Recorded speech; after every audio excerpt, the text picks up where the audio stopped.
Hi guys, welcome back. Thanks for joining me today. Today I want to talk about the power of decision making. The reality is we have so many decisions that we have to make on a day-to-day basis. We have those small decisions like whether or not we should get in the shower in the evening or in the morning, or whether we should eat breakfast at home or at work, or whether we should stop at Starbucks or make coffee at home. We have all those like little tiny small decisions, but then we have big decisions, right? Whether or not we should accept a job, whether or not we should move, whether we should stay in a relationship or leave. Ultimately, we have so many decisions on a daily basis that we have to make. And our life is a reflection of our decisions. And so, how different would your life be if you understood how to make more informed and more powerful decisions?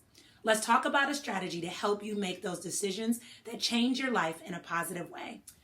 I read an article once that said Barack Obama tried to remove minor decisions from his agenda. So things like, what am I going to wear? He would just wear the same thing, not necessarily the same clothes, but the same idea of clothes, pants and a white shirt, just because it was easier to focus his energy on those big decisions than it was to focus it on those little small, miniature things.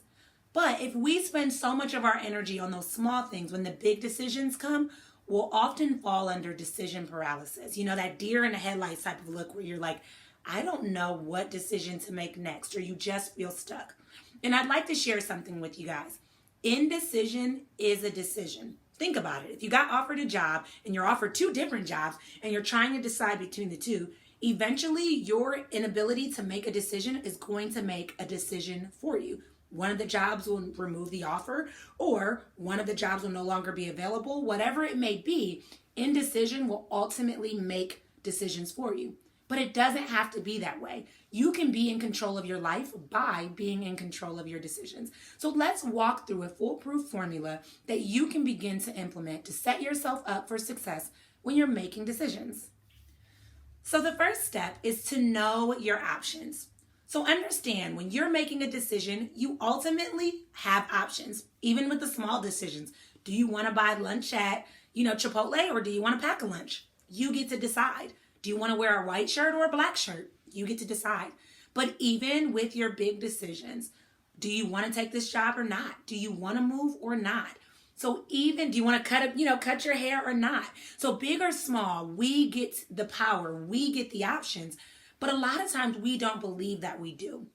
And so you doing the research and really honing in and understanding your different options will help you to make a more informed decision. And that's the first step in the process. Research, research, research. Really take time to dig deep and understand the options that you have with regard to the decision that you need to make. The second step in your decision-making formula is to play devil's advocate. My grandma did such a good job at this. When I would call her and vent, she'd always be able to play devil's advocate. If I had a big decision to make, she always played devil's advocate. And I think most of us miss this piece.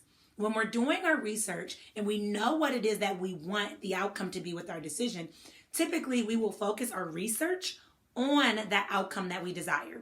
So if you're in an unhealthy relationship and you really want to leave, you're like, I want to end this marriage, you're going to do research focusing on divorce. But what would happen if you focused on how to stay in a relationship, how to build your relationship up? So instead of focusing your research on what it is you desire, play devil's advocate and rotate between the two. Do your research on both sides of the coin so that, again, when you're making the decision, you're as informed as possible about both alternatives. The third step is do not procrastinate. If you have done the previous steps of identifying what it is you want, doing the research and playing devil's advocate, you know the best step. Then we have to learn to trust ourselves. A lot of times we procrastinate because we're still operating in fear. And when you operate in fear, fear is going to rule the outcome and your life ultimately, and not your intuition, and not the research that you've done, not the hard work and the effort you've put in.